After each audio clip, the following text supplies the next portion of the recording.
Decent contest, the second, Class 3. We get up in trip here as well to the 1,800 metres. Renaissance Art. Hook comes off. He's second up. Moreira and Founds combined. Karis Bowser up in trip as well. Good fourth to Thunderstomp. Few coming out of that race. Sharp Sailor's first up.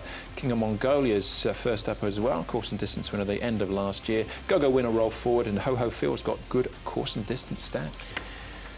Smallish field, 1,800 metres, high volatility and Go Win, noted front runners. They should set up the 1-2 positions. The interesting runner is King of Mongolia because he's drawn 5. He has got a front running profile from time to time, but he also sat handy and got over the top late last start. So if he can sneak in behind Sharp Sailor, who I think would sit handy, they should formulate pretty quickly, and then unless something comes from the back, it'll be slow. And here is Sharp Sailor. He's a big, strong horse, and his work leading into this, you can see it there. He's doing what he has to do. Maybe looking a little bit big there.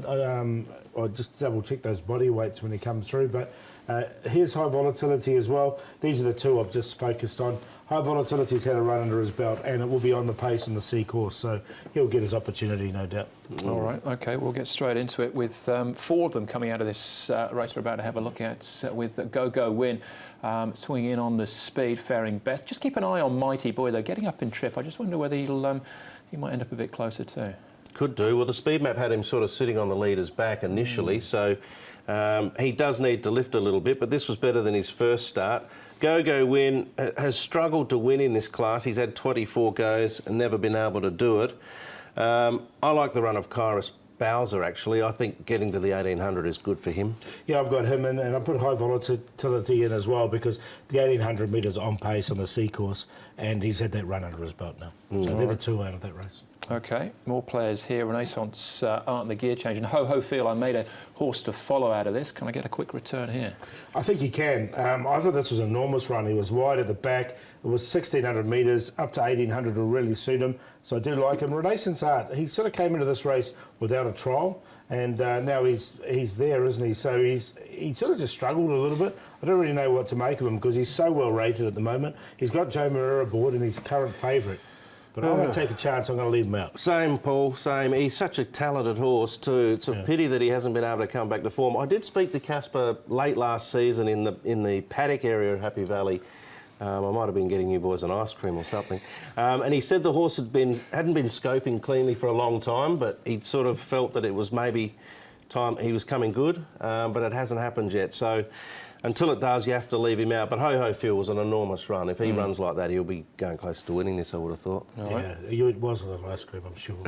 I'm tipping it was. You have to a night. I went swiftly on race to King of Mongolia here. Trialling, it's his first up here, but he finished off last year on a high. Yeah, and I like this trial too, coming in. I'm going to sneak him in as well. Of the 2 Richard Gibsons, he's got Happy Contender, who's another one who's trialled well recently, but this was good trial from him. And, you know, he's been with Richard Gibson for a while, and he did win at the end of last season, albeit at Sha Tin, but he has raced well at Happy Valley before. Yeah, Richard Gibson's got off to a good start, so's Chad Schofield. So the combination, 3 rides, 1 win. The trial was nice, and I think he is a better horse than he's been in the last few seasons, definitely. Sharp Sailor's an interesting one too. I thought the trial was OK here from Sharp Sailor, and he's a horse that does like the valley and should get a good position in the run from barrier number 3. Yeah, the track work I saw, I just thought he might have looked a bit big. That was also... Yeah. I've taken a view against him just for this particular race, but he did hit the line nicely in this trial. He's 11 pounds heavier than when his last start. I think it showed a bit there. I mean, obviously, Jenny will give us a better idea on the night, but just from my naked eye. All right, so a few to contend with here. 9 runners. Who are the top 4?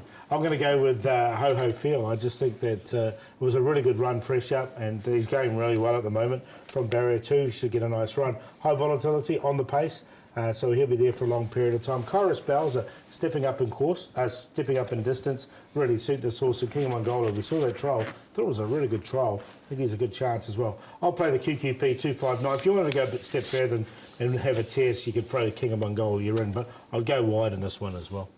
There's nothing really stands out. I sort of looked at the 9 as the horse to work around, and like Paul, I've got the 9 as the on top. Sharp Sailor I'll throw in, Karis Bowser, Go Win, but I thought the QQP, you can bank at the 9 and work around that. I ended up throwing in 2-4 and 8. But the 9, I think, The 9 does stand out of the lot. is the one that gets the most ticks. He's had 3 wins from 9 starts at the Valley. Yeah, he's on top for me as well. He might feature later on in the show in a later segment too.